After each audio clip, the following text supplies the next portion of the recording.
ஆன்மீக சொந்தங்கள் அனைவருக்கும் அன்பான மாலை வணக்கம். நாம் நம்மளுடைய சேனலில் தொடர்ந்து நிறைய சுவாரஸ்யமான ஆன்மீகம் சார்ந்த தகவல்களை தாங்க பார்த்துட்டு வந்துட்டு இருக்கோம்.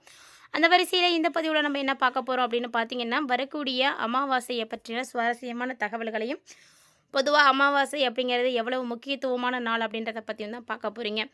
அது மட்டும் இல்லாமல் அமாவாசைக்கு பிறகு எப்போதுமே கிரக மாற்றங்கள் அப்படின்றது ஏற்பட்டுட்டு தான் இருக்கும். அப்படி ஏற்படக்கூடிய கிரக மாற்றங்களானது என்ன மாதிரியான பலன்களை விருச்சிக ராசினியர்களுக்கு ஏற்படுத்தி கொடுக்க இருக்குது அப்படின்றதையும் தொடர்ந்து பார்த்து தெரிஞ்சுக்கலாம். வீடியோக்குள்ளே போகிறதுக்கு முன்னாடி நீங்களும் நம்ம சேனலை சப்ஸ்கிரைப் பண்ணாமல் இருக்கீங்க அப்படின்னா மறக்காமல் சேனலை சப்ஸ்கிரைப் பண்ணிக்கோங்க. கூடவே பக்கத்தில் இருக்கிற பெல் சிம்பிளையும் கிளிக் பண்ணிக்கோங்க. அப்போ தான் நாங்கள் போடக்கூடிய வீடியோக்கள் எல்லாமே உங்களுக்கு நோட்டிஃபிகேஷன் உடனுக்குடன் வந்தடையும். நீங்களும் பார்த்து பயன்பெறலாம். வாங்க வீடியோக்குள்ளே போகலாம். ஒரு வருடத்தில் ஆடி மாதத்துலேருந்து மார்கழி முடிய இருக்கக்கூடிய காலத்தை தேவர்களுக்கு உரிய இரவு காலம் அப்படின்னு சொல்லுவாங்க. அப்போது இரவு காலங்கிறதுனால தேவர்கள் எல்லாம் என்ன பண்ணுவாங்களாம், ஓய்வெடுக்கிறதுக்காக போயிடுவாங்க. ஸோ ஓய்வெடுக்கிறதுக்காக அவங்களாம் போயிட்டாங்கன்னா நம்மளை யார் காப்பாற்றுறது அப்படின்றதுக்காக தான் நம்முடைய முன்னோர்கள் அந்த நேரத்தில் நம்மளை வந்து காப்பாற்றணும் அப்படின்றதுக்காக பித்ருலோகத்தில் இருந்து புறப்பட்டு வருவாங்க. அதாவது அதுக்கு தான் வந்து நம்ம ஆடி அமாவாசை அன்னைக்கு தர்ப்பணம் கொடுக்குறோம். அவங்க அந்த நாளில் கிளம்புனவங்க அந்த தர்ப்பணத்தை ஏற்றுக்கிட்டு மகிழ்ச்சியோட பித்ருலோகத்தில் இருந்து புறப்படுவாங்களாம். அவங்க வந்து சேர்றதுக்கே பார்த்தீங்கன்னா புரட்டாசி மாதம் ஆகிடும். புரட்டாசி மகாலய அமாவாசைக்கு தான் பூமிக்கே வருவாங்க. அதனால தான் புரட்டாசி மாதம் எல்லாருமே வந்து தர்ப்பணம் கொடுக்கணும் அப்படின்னு சொல்கிறது. எந்த அமாவாசைக்கு நீங்கள் வழிபாடுகள் செய்கிறீங்களோ இல்லையோ, மகாலயபட்ச அமாவாசைக்கு உங்களுடைய பித்திருக்களுக்கு நீங்கள் தர்ப்பணம் கொடுக்கணும், வழிபாடுகள் செய்யணும் அப்படின்றது. அப்போ வந்தவங்க பின்னாடி எப்போ போவாங்கன்னா, தை அமாவாசை அன்னைக்கு தான் மறுபடியும் அவங்களுடைய பித்ருலோகத்துக்கே வந்து போவாங்க. அதாவது தேவர்களுடைய ஓய்வு காலத்தில் பூமிக்கு வந்து நம்மளை ஆசீர்வதித்து காப்பாற்றுறதுக்காக அவங்களுக்கு நம்ம நன்றி சொல்லி தான் தை அமாவாசை அன்னைக்கு தர்ப்பணம் கொடுக்குறோம். இதுதான் சாஸ்திரங்கள் நமக்கு சொல்லுது. பொதுவாக ஒவ்வொரு அமாவாசைக்குமே நம்மளுடைய முன்னோர்களுக்கு தர்ப்பணம் கொடுக்கணும் அப்படின்றது தான் உண்மையான ஒரு விஷயம்.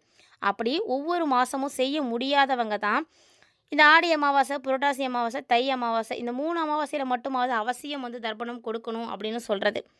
நம்முடைய முன்னோர்களுக்கு நம்ம நன்றி கூறக்கூடிய வகையில் தான் இந்த அமாவாசைக்கான தர்ப்பணங்களே வந்து கொடுக்குறோம். ஒரு முக்கியத்துவம் பெற்ற ஒரு அமாவாசை அப்படின்னா மிகப்பெரிய அமாவாசைகளில் இந்த 3 அமாவாசைகள் தான். ஆனால் மாதம் மாதம் கொடுத்தாலும் பிரச்சனை கிடையாது. இதில் ஆடி அமாவாசை பார்த்திங்கன்னா ரொம்ப ரொம்ப சிறப்பானது அப்படின்னு சொல்லுவாங்க. பொதுவாக அமாவாசை விரதம் அப்படிங்கிறதே சிறப்பான ஒன்று தான். ஏன் அமாவாசை விரதம் இத்தனை சிறப்புகளானது இருக்குது அப்படின்னு நிறைய பேருக்கு சந்தேகம் இருக்கும்.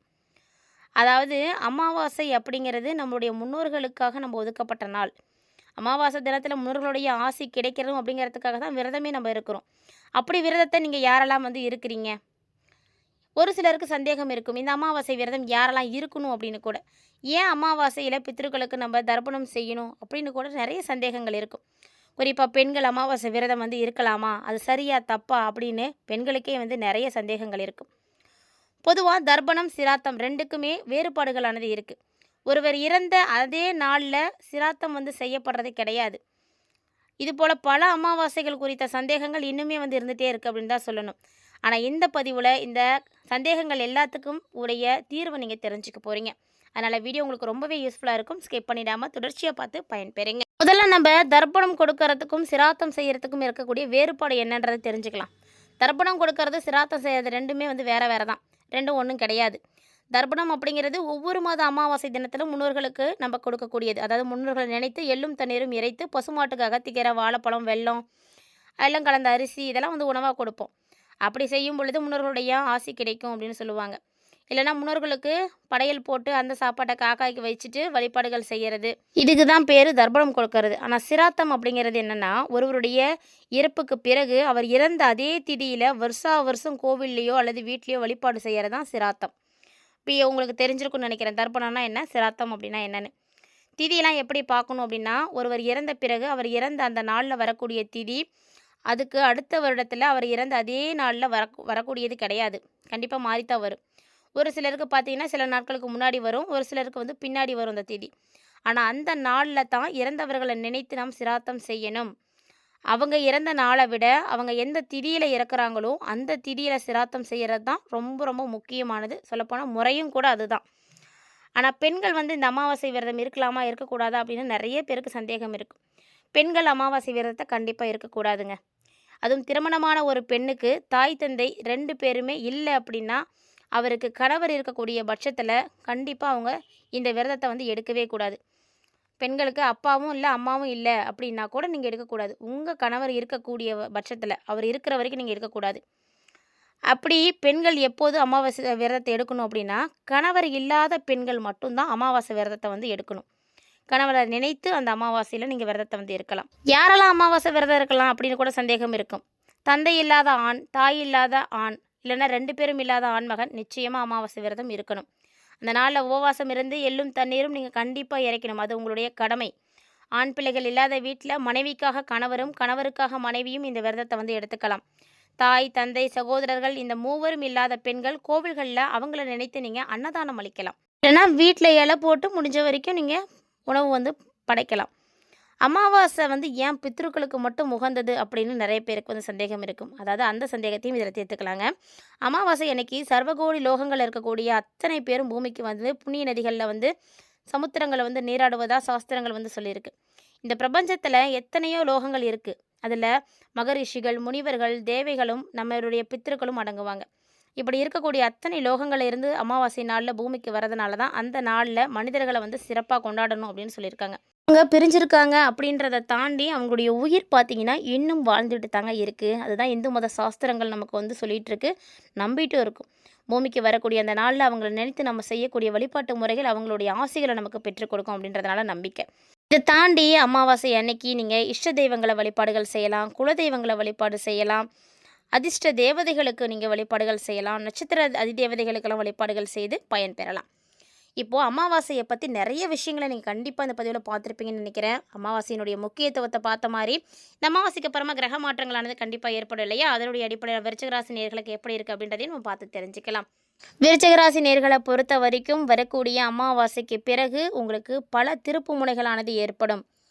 அதாவது இந்த காலகட்டங்களில் தான் உங்களுக்கு தடைப்பட்ட எல்லா காரியங்களும் வேகம் எடுக்க ஆரம்பிக்கும். அதாவது தடைப்பட்ட காரியங்கள் வேகம் எடுக்க ஆரம்பிக்கும். குடும்பத்தில் மகிழ்ச்சியானது கிடைக்கும். வேலையில் நல்ல முன்னேற்றம் இருக்கும். பணவரவு சிறப்பாக இருக்கும். முக்கியமாக பார்த்தீங்கன்னா 9வது வீட்டில் சூரியன் இருக்கிறாரு. அது மட்டும் இல்லாமல் இந்த காலகட்டங்களில் மற்ற கிரகங்களுடைய சேர்க்கையும் இருக்குது. அப்படிங்கும் பொழுது விருச்சிக ராசி நேயர்களுக்கு நல்ல தைரியம் கிடைக்கும். நல்ல ஒரு அதிர்ஷ்டமானது கிடைக்கும். இது மட்டும் இல்லாமல் இந்த காலகட்டங்களில் கொஞ்சம் மட்டும் நீங்கள் நிதானமாக இருந்தீங்க அப்படின்னா ரொம்ப சிறப்பான பலன்கள் எல்லாம் உங்களுக்கு வந்து கிடைக்கும் அப்படின்னே சொல்லலாம். பொருளாதாரம் சார்ந்த விஷயங்கள் எப்படி இருக்கும் அப்படின்னு பார்த்தீங்கன்னா நிதிநிலை ரொம்ப நல்லாயிருக்கு. பணத்துக்கு எந்த பிரச்சனையும் இருக்காது.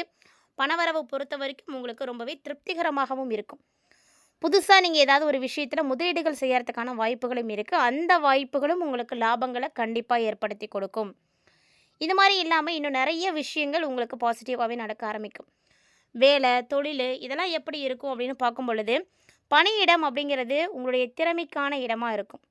அதாவது ஒவ்வொருவருக்குமே ஒரு திறமை இருக்கும். அந்த திறமைக்கான அங்கீகாரம் கிடைக்கிறது மட்டும்தான் கொஞ்சம் கஷ்டமாக இருக்குமே தவிர மற்றபடி திறமை இல்லாத மனிதர்கள் அப்படின்னு யாருமே கிடையாது. ஸோ விருச்சிகராசி நேயர்களும் அப்படி தான். உங்களுடைய திறமைக்கு ஏற்ற வேலை வந்து கிடைக்காம கூட போயிருக்கலாம். ஆனால் இனி அப்படி இருக்காது. அதாவது பதவி உயர்வு, நிறைய வாய்ப்புகள் உங்களை தேடி வரும். சொந்த தொழில் நான் செய்துட்ருக்கேன், எனக்கு எப்படி இருக்கும் அப்படின்னா உங்களுக்கும் சிறப்பாக இருக்குங்க. புதுசாக நீங்கள் நிறைய ஒப்பந்தங்களை எல்லாம் எடுத்துக்கலாம். அதுக்கான வாய்ப்புகள்லாம் கிடைக்கும். குடும்பம், காதல் அப்படிங்கும் பொழுது இந்த காலகட்டங்களில் உங்களுக்கு ரொம்ப ரொம்ப நல்ல விஷயங்கள் நடக்கும். குடும்பத்தில் சுபகாரியங்கள் நடக்கும். ஏதோ ஒரு வகையில் உங்களுக்குள்ளே இருக்கக்கூடிய அந்த காதல் உங்களுக்கு ஒரு மகிழ்ச்சியை கொடுக்கும். காதல் வாழ்க்கையில் மகிழ்ச்சியோடு இருப்பீங்க. உடனே இருக்கக்கூடியவர்களோட நீங்கள் நல்லது செய்து மகிழ்ச்சியும் அடைவீங்க. ஸோ கிட்டத்தட்ட பார்த்தீங்கன்னா உங்களுடைய வாழ்க்கையை நீங்கள் சந்தோஷமாக மாற்றிக்கிறதுக்கான ஒரு தருணங்கள் எல்லாமே இப்போ வந்து ஏற்பட போகுது. வரைக்குமே நீங்கள் இழந்திருக்கக்கூடிய எல்லா கஷ்டங்களையும் எல்லா விதமான இழப்புகளையும் ஈடு செய்யக்கூடிய வகையில் உங்களுக்கு இந்த காலகட்டங்கள் இருக்க போகுது. கண்டிப்பாக அமாவாசைக்கு அப்புறமா உங்களுக்கு இன்னும் மென்மேலும் சந்தோஷங்கள் கிடைக்கும் அப்படின்னு தான் சொல்லணும். ஆரோக்கியம் சார்ந்த விஷயங்களை பொறுத்த வரைக்கும் மட்டும் கண்டிப்பாக விருச்சிக ராசி நேயர்கள் கவனமாக தாங்க இருக்கணும். ஏன்னா இந்த காலகட்டங்களில் குரு பகவான் வக்ர நிவர்த்தி ஆகியிருக்கார் இல்லையா? குரு வக்ர நிவர்த்தியாகி நேராக பயணிக்கக்கூடிய இந்த காலகட்டங்களில் உங்களுக்கு நிறைய குழப்பங்கள் எல்லாமே வந்து தெளிய ஆரம்பிக்கும். ஸோ குழப்பங்கள் நீங்கி தெளிவு கிடைக்கும். ஆனால் ஆரோக்கியத்தில் நிச்சயமாக ஏதாவது ஒரு வகையில் பிரச்சனைகள் அப்படின்றது இருந்துகிட்டே தான் இருக்கும். அதனால் நல்லபடியாக பார்த்துக்கோங்க ஆரோக்கியத்தை. ஆரோக்கியம் பாதிப்படையாமல் இருக்கணும் அப்படின்னா கண்டிப்பாக நல்ல உணவுகளை சாப்பிடணும், சரியான ஓய்வு எடுக்கணும் நேரத்துக்கு. இது ரெண்டுமே ரொம்ப முக்கியமானது. அது மட்டும் இல்லாமல் நம்ம சாப்பிடக்கூடிய உணவுப் பொருட்கள் சரியான உணவுகளை தேர்ந்தெடுத்து நீங்கள் சாப்பிட்டீங்க அப்படின்னா நிச்சயமாக உங்களுக்கு எந்த பிரச்சனையும் இருக்காது. ஆரோக்கியத்தில் மட்டும் கொஞ்சம் கவனம் எடுத்துக்கோங்க. மற்றபடி உங்களுக்கு எந்த விதமான பிரச்சனைகளும் இருக்காது. செவ்வாய் காரகனாகிய முருகப்பெருமான் உங்களுக்கு இஷ்ட தெய்வமாக இருப்பார்.